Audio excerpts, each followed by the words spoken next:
Hello again. For many football fans, it's one of the most exciting days of the season. But this year's January deadline day was underwhelming, really, and mainly due to the lack of star signings. Perhaps the most high-profile transfer before the window closed, certainly the most expensive, was Colombia international Juan Cuadrado's move from Fiorentina in Italy to English Premier League leaders Chelsea. There are lots of different sets of figures flying around. We're still waiting for the official data to be released by FIFA's transfer matching system, but they've already tweeted out that it's a record spend if you add up Europe's top 5 leagues. English clubs paid the most, with Primetime Sport estimating the figure at $178 million.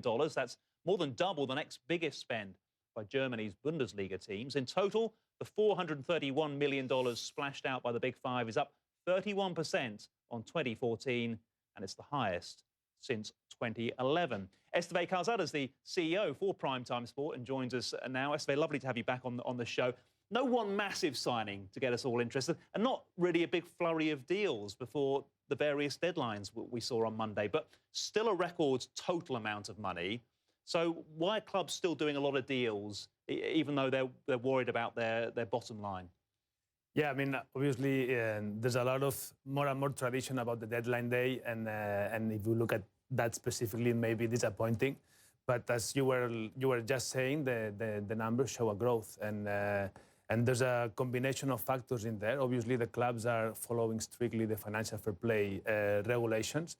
But then some of the headlines that we have seen in this winter transfer market window is the fact that the growth is not justified by the Premier League. Premier League was more or less flat compared to last year. It's fair to say that Premier League teams saw the highest investment ever in the summer.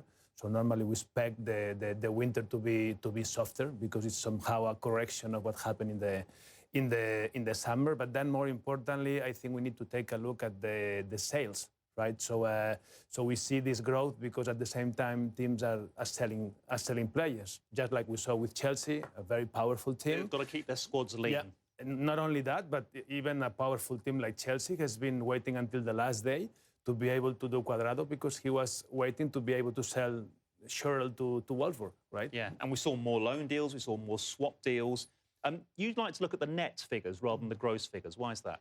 Yeah, because obviously we need to take into account how much has been sold as opposed to how much has been spent, right? And at the end of the day, this disposable income depends on how much you sell or how much revenue you have on other concepts such as sponsorship, etc., right? And here it's interesting to realize that if we take out the sales and we talk about net investment, Premier League would not be this time the top league, but would be the Bundesliga. You saw what it was like behind the scenes when you were at Barcelona, but they had to sit out this transfer window because of the ban. Will they be happy or not?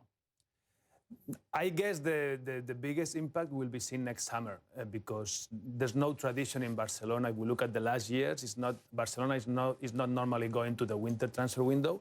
But let's see what happens in the summer. Obviously, Cuadrado was one of the targets that the team would have, and now is out of the market.